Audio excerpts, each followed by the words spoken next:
Imagine you were standing there and you were watching this man lying on this cold, hard body, dead. And you see all these other men standing around him, and they are extracting his brain through his nose.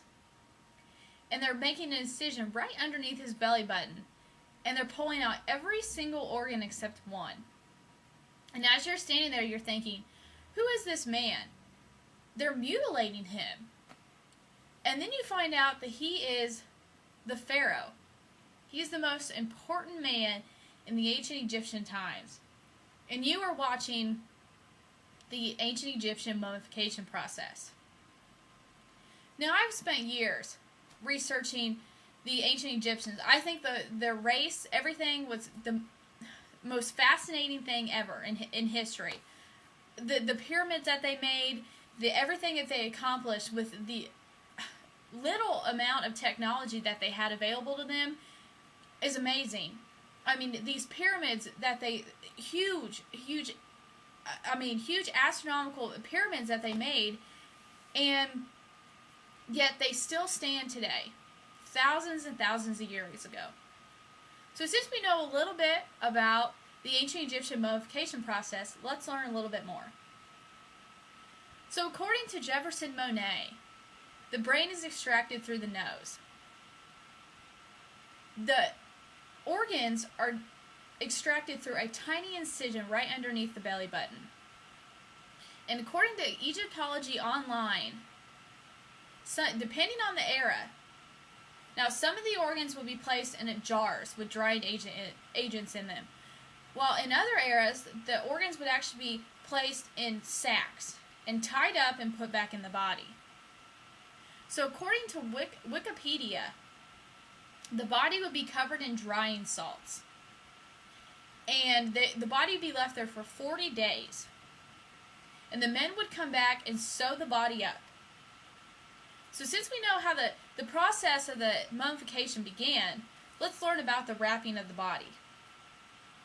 So the wrapping of the body begins with the neck and head. And then it goes down to each individual finger and toe. And then the arms and the legs are separate.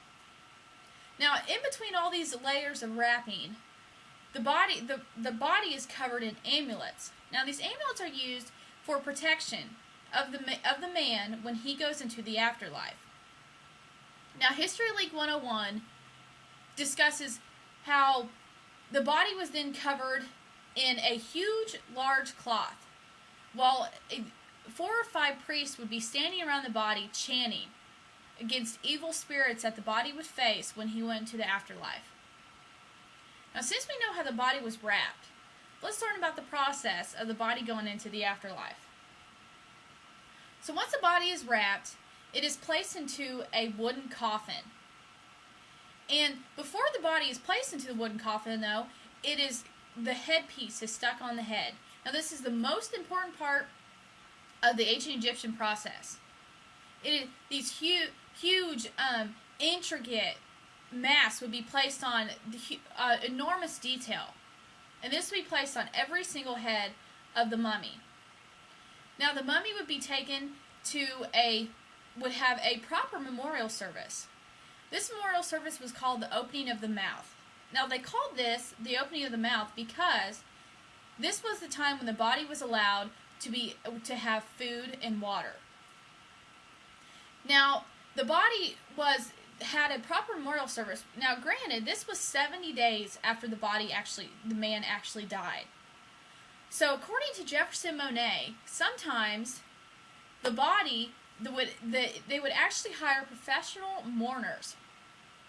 Since, I guess, sometimes you're over the death in 70 days, so they would actually hire professional mourners to come to this opening of the mouth ceremony.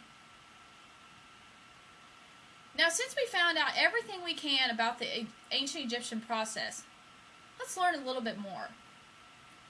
Now, this process is amazing. It is amazing to think that one man was so important to these people that he was given 70 days worth of proper burial.